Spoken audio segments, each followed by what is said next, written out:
Hey guys, welcome to another episode of S Hit List. This is a game called Sunblast. Instantly, it looks a little bit more professionally done than some of the other indie games I've played, so it's got that going. I did test it to see if it's working. It's basically like a kind of Star Fox type game. It has a couple of issues. I will go through them as I start playing, but let's go straight in. And let's see, what ship do you want? I kind of like that one. So, auto fire. Yeah, I'll just go with that. Right, so as you can see, it is very Star Foxy. The only issue I have so far with the game is the game has an auto fire, which kind of fires erratically, if you ask me. Like reasonably erratically, unfortunately. And it does, believe it or not, even though it looks like it doesn't fire as fast as you tap, which is a bit weird. It does to a certain extent, but every so often, I guess you max out the amount of projectiles you can have on screen, if that makes any sense. So it basically stops firing. Now I should have picked that up.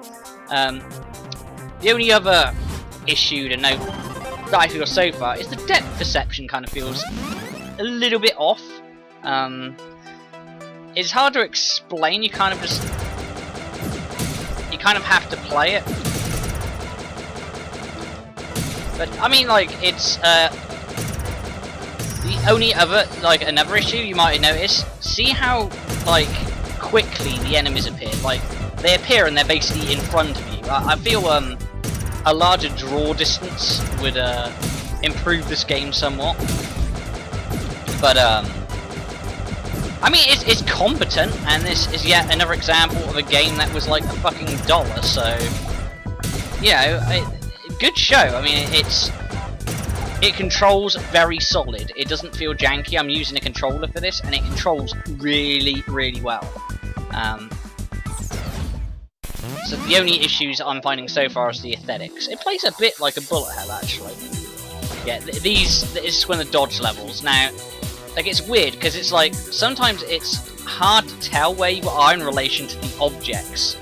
It's really quite odd. I mean, looking at it, it doesn't look like it's too hard to tell, but trust me, when you're actually sat down playing it, it feels weird. Like, it feels really weird. Now, I can't quite explain to you why. It just kind of does. This is one of those games where I'm not sure if it's actually possible to complete it, because I played it for a little bit yesterday and I got reasonably far, and I know it's like the levels kind of recycle, and the only thing that really changes is the speed of the enemy movement and stuff. I guess it does have unique levels in places, so I don't know. I can't really confirm nor deny this. But I mean, as far as games go, this one is fairly decent. Now here we go. This is an example of something that I find kind of frustrating in the game. This shit. Now, you may notice when the projectiles kind of move towards me slightly. It's kind of irritating. I mean, you try dodging something that kind of homes in on you. It's really, really quite difficult. I can assure you, it's really quite difficult, especially when they're this close, like this. Like, see, I was almost certain I dodged that, but apparently I didn't. As far as I can tell, like, ducking and weaving from left to right seems to be this boss's downfall. There are different bosses, but the second area boss is identical to the third area. The third area actually, like, it just moves faster. Which doesn't sound like much of a problem, but believe me, it kind of is. Right, so back into the breach, dear fellows. I'm sure I picked that up, but whatever. It just the I know the hit detection seems inconsistent in places. That's the best way I could describe it. It just seems inconsistent in places. I think my ship's now max level. So yeah, it's one of those games where if you get hit, you lose a power up and like a hit point. So I like this game in all honesty. It was definitely worth $1, and it just reminds me of playing games like a little bit like Audio Serve, but I mean not really. And here we go. This is an example of one of the more unique levels. I came to this and I was like, oh, I thought it was all going to be space levels, but you know, apparently I was wrong. The trick with these levels, this level I found was just constantly fire, basically. Sorry if my voice seems a little bit louder than normal, but this game's a bit louder than the other ones. So, I mean, I could adjust my headset, but that would involve me pausing. I don't really want to pause right now, because in these kind of games, if I pause, it fucks me up, basically. Now this is another issue. See how, like, I can only just about see the, and see it looked like it just spawned those in. So that's the draw distance problem that I was talking about. It's a little bit of an issue in this game, in my view. But like I said, if you got $1, this is a perfectly fine game to spend it on. I mean, if you like this type of thing, I find this game kind of enjoyable and a good game to spend, like, you know, 15-20 minutes on, something like that. I said enjoyable. Not, you know, the most graphically intense game, but this is an example of a game that doesn't actually even need to be. And that's what I like about it. You can tell what everything is. I just wish the draw distance was better. So, I mean, that's the only problem to note so far about this game. Music's kind of cool as well. I kind of like the music in this game as well. Although we're already recycling the music, so now it's like Asteroids, which is okay because I like Asteroids.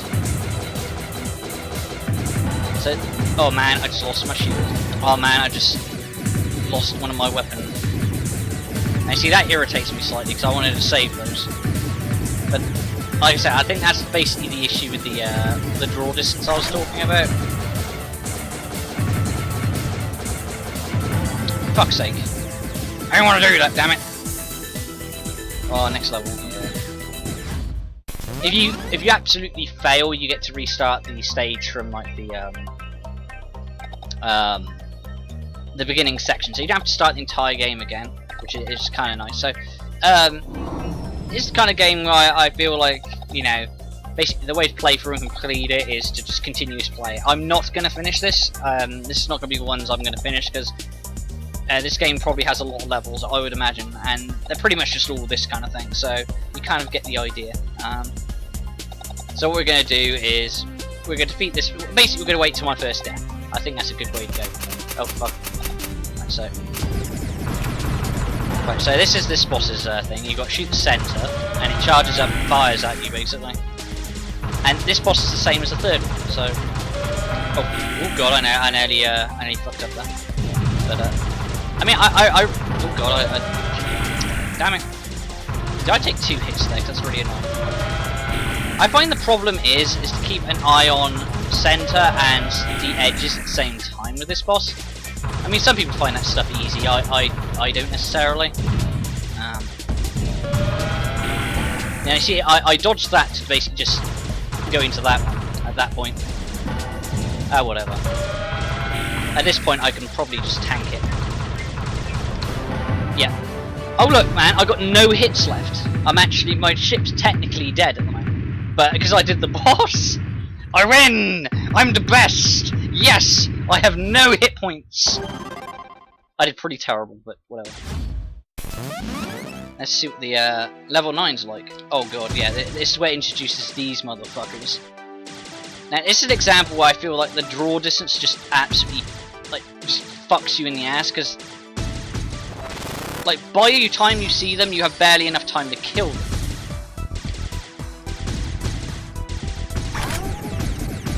Right, okay.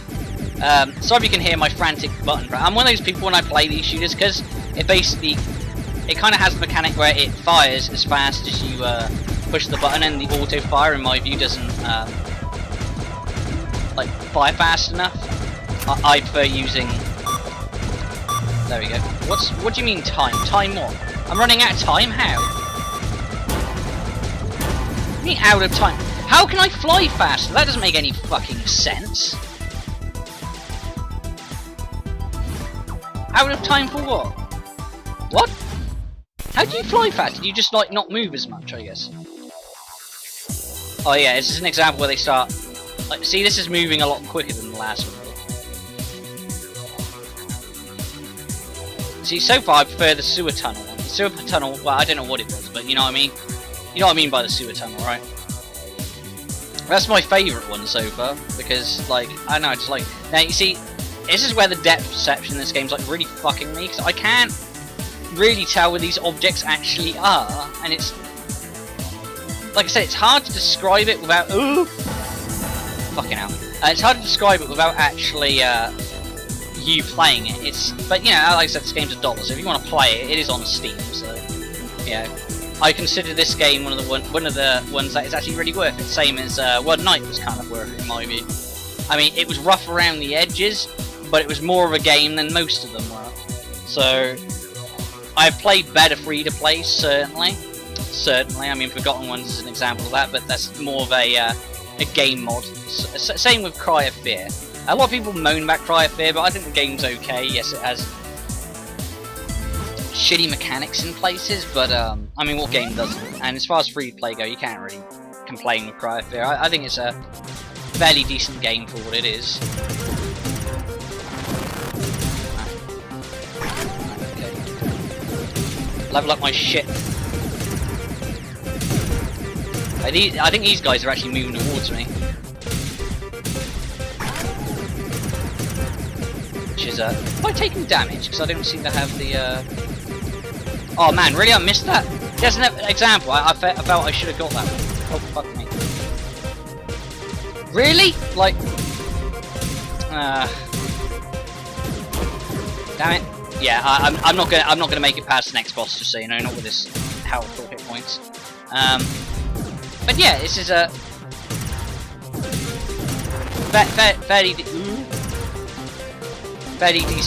fairly decent game. Like I've got no hit points. Oh, I suppose I can survive with no hit points. I think I get refilled health at the next level. I think you just literally have to make it through the level. Right? Yeah, I'm not gonna be able to do this boss. This is basically the same as the last boss I did. So this is probably where I'm gonna die.